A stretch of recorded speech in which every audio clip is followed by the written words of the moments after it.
I'm Beverly Martin, and I'm a local artist in the Santa Cruz community. I live in Ben Lomond, and I'm retired now, so I have more time to paint. I call my work contemporary interpretive realism. I do some fantasy, and I also do landscapes and still lifes. But most of my work is more in this direction. I guess I'm what you call an emerging artist. This is going to be my first year. I've been juried in to the Scotts Valley Art and Wine Festival and to the International Society of Acrylic Painters and into Open Studio here in Santa Cruz, and I am so excited about it. And it's just wonderful that you have given me an opportunity to talk about this. You can find my work on www.portrait-fineart.com, and you can contact me at 335-0425. You can email me at bevthecool@sbcglobal.net.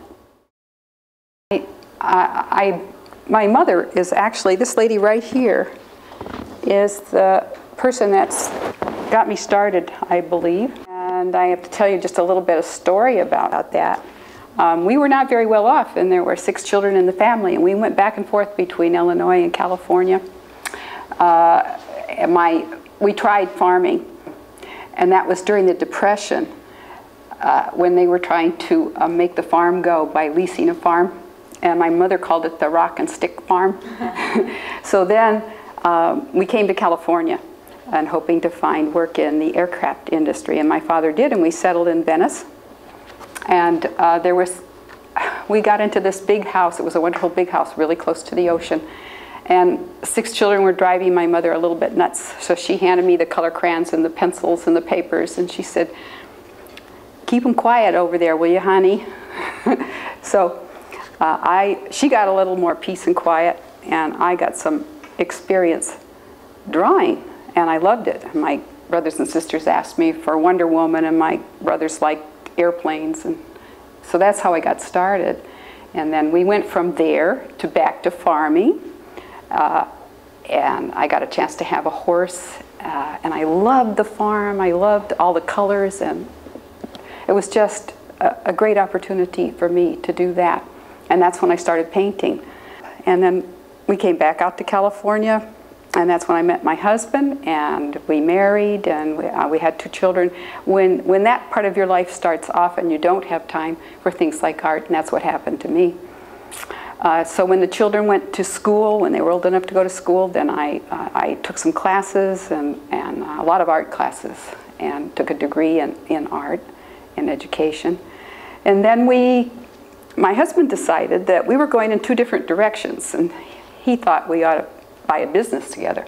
And we found a little resort business up in the mountains called, at the time it was called Griffin's Resort. We changed the name to Fern River Resort. And it was just a rundown little cabin resort in Felton on the river, but the trees and the ferns and all that were just beautiful. So we started remodeling, and I thought, surely in 4 or 5 years I'll be able to go back to what I was planning to do, teach and my art and all that. Well, the only art I really got done during those years was brochures for the resort, selecting paintings to go on the cabin walls, and I managed to get a few of my own in there. Did some work for, some advertising work for the community hall and the Chamber of Commerce, and later for Tuna Bite. So it kept my hand in a little bit. And then my mother became ill, and we needed to bring her up to be close to us. And that was about 14 years ago. And she was about 78 at the time, and I think she thought she was going to die. She was rather depressed. And after she was here for a while, I said, "Mom, I think we need to get out and do something. Let's do art," because she liked art when she was younger. So we started going to this little women's group, led by Joyce Marriott. And my mother just blossomed. She came out of her depression, and she started painting. I mean, she would do a painting at every session. And then, well, she got so many paintings, I had to do something about that. So we decided that we would go into some festivals. So I took pictures of her paintings and got everything together, and we showed her artwork. I was painting, but I thought I was painting just to be a companion to her. And then I just started getting more and more serious about it myself. I really loved getting back into painting and I was working in watercolor at the time. She passed away, and then I had a lot more time to do for myself. And I went from watercolor work to acrylic because it's more forgiving. You don't have to save the white.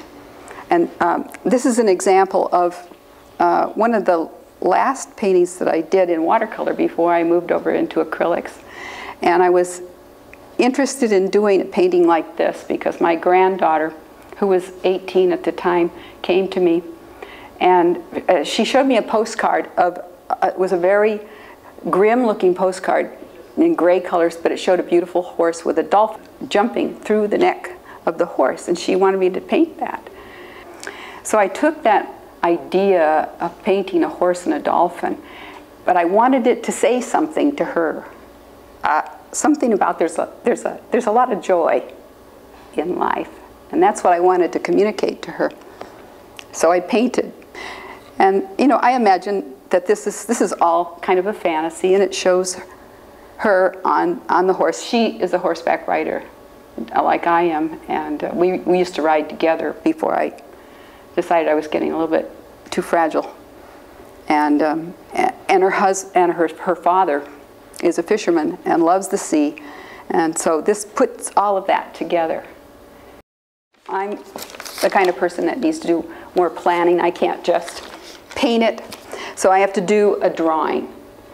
I do a small one first just to get my placement, and then I do one that's the exact size as the one I'm going to paint. And I work it out there on the drawing. And then I use a transfer paper to transfer it to the surface that I'm actually going to paint, in this case, paper. So. How long does that whole process take from when you start doing a sketch to when you finish? Probably 2 months. Yeah. This is my daughter-in-law, who's married to the father of my granddaughter's father. And my son and Lena bought our family resort from us.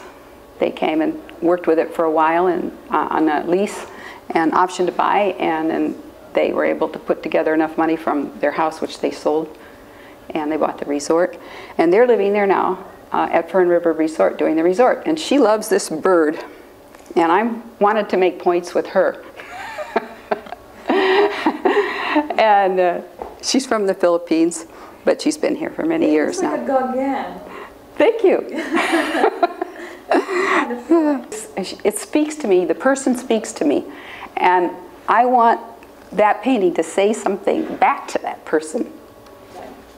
They might not see it, and she's such a beautiful woman, and it doesn't always show up in the photographs. These are the photographs that I took of her, and you can see that one shows the bird that I ended up painting, and the other is closer to how I painted her. But I wanted her to look a little bit happier, so I just gave her a little bit more smile. And then I had to look for a background that I thought, well, a tropical background. So I just looked on the internet and found a tropical background that I could use. I'm less detailed now in my drawings. I've discovered I don't have to put all the shading in with the pencil. It takes a lot less time.